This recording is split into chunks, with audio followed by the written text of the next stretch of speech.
but not least, our association gives this top award, and we say the top award because it goes to an advisor who has done an outstanding job with students and student council.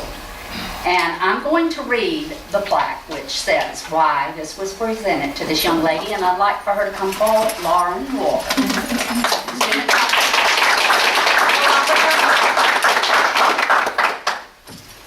Mississippi State Association of Student Councils, Warren E. Schul Award, Mississippi Advisor of the Year, Lauren Ward, Long Beach High School Student Council Advisor, for her exemplary leadership commitment to young people and their development as student leaders, and for her service to MSASC, SASC, and NASC. This is presented for the year 2010-2011. Congratulations, Lauren. And I'm going to go ahead and hand her this.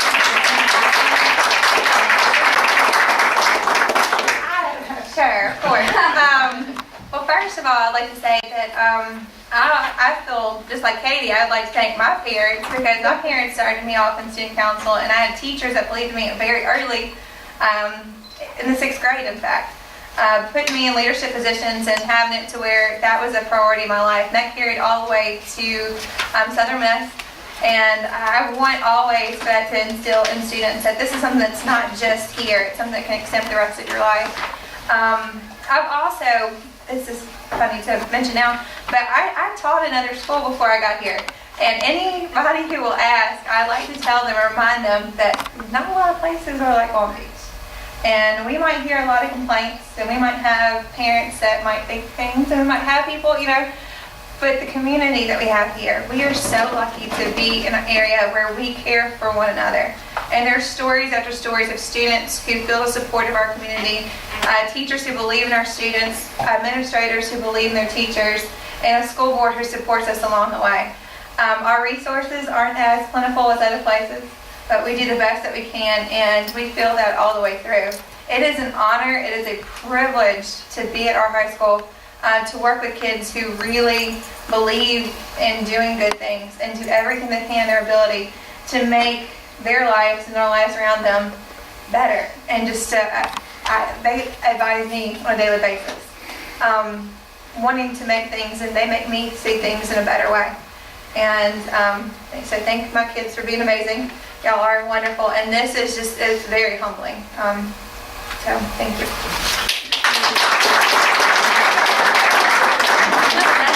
All these people. 1, 2, 3. Thank you.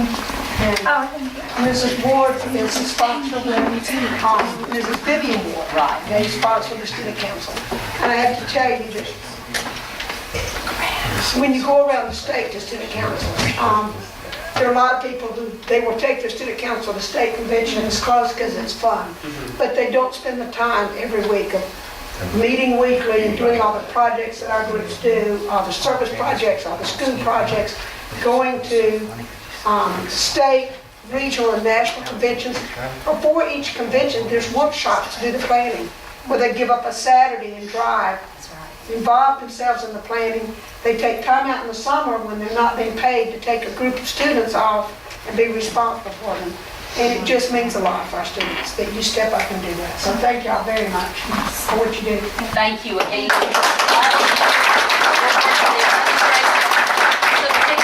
The staff, the principal, and of course your community. You have to have that community support, which Lauren did make recognition of, and it's very, very important. It's an honor to come here before you this evening, and thank you very much. Thank you very much. Thank you for coming.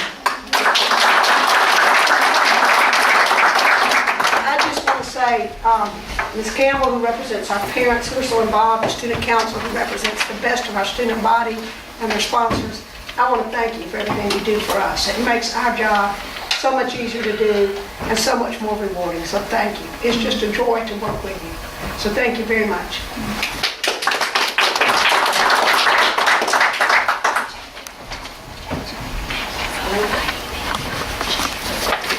All right, and I have a motion to approve the minutes of March 10th. Motion. Second. All in favor? Consent agenda. I have a motion. Motion. All in favor? Aye. 5, student acceptance release. Can I have a motion? Motion. Second. Was there just a one? Yeah, on this one. Yes. We had all in favor? Aye. Adoption of school calendar for 2011-2012 year. Second. All in favor? Aye. Presentation of policy. Motion. Second. This is a growing thing for 30 days. That's Yeah, quick question. I don't know why we made a motion there. Yeah, We want to sit on there for 30 days? yeah, it's gonna sit for 30 days. Because I was looking, this is the first time we've had a policy on homeless. I know it was addressed in another policy as a sub-element, but It was addressed as, Dr. Hamilton explained it to me. Policy JCP, I believe, makes mention of it. Right. And it says that the district will abide by the McKinney-Vento Act, which is the federal legislation for homeless. But the guidance that we're getting from the state now says that that's not sufficient. And in JCB, it also says to refer to policy JPQ or JQP, which does not doesn't exist, right? So either way, the policy we had currently would not suffice. We needed to update it and expand it a little bit. So what you see there before you is a combination of the MDE guidance. I went out and looked at Ocean Springs policy, Biloxi, I believe, and Bigview and some other districts. And what we have here is in line with what they have and what MDE guidance suggests. So we just needed to include that in our policy manual. Okay. Item personnel, motion. Motion. Election personnel. Motion. Second. All in favor? Aye. Information discussion items. Choose date for work session. We wanted to suggest April 5th, possibly. The legislature is supposed to be through by April 4th. We will have some phone numbers by then. We will also have in our March April will be in until after the date we have to have the presentation. But maybe we'll let you know a bit more. I was going to say, the other reason for April the 5th is we are exploring a different way of delivering meals in our elementary schools. And we have met with Preferred Meal Systems, and they would like to come in and basically we've had like a budget committee made up of people in the community, people in the schools, across a cross section of all our people. And what we'd like to do is they want to actually come in here and set up a buffet. We would have about 50 people here, and then let them make a presentation of how it fits with Long Beach. There's a possibility that we can save somewhere anywhere from $60,000 to $100,000 in our food service. And they'd like to come and make a presentation. We've kind of like done the groundwork, and now we're to the point where we'd like for them to present it to the board and just kind of get your feedback on it.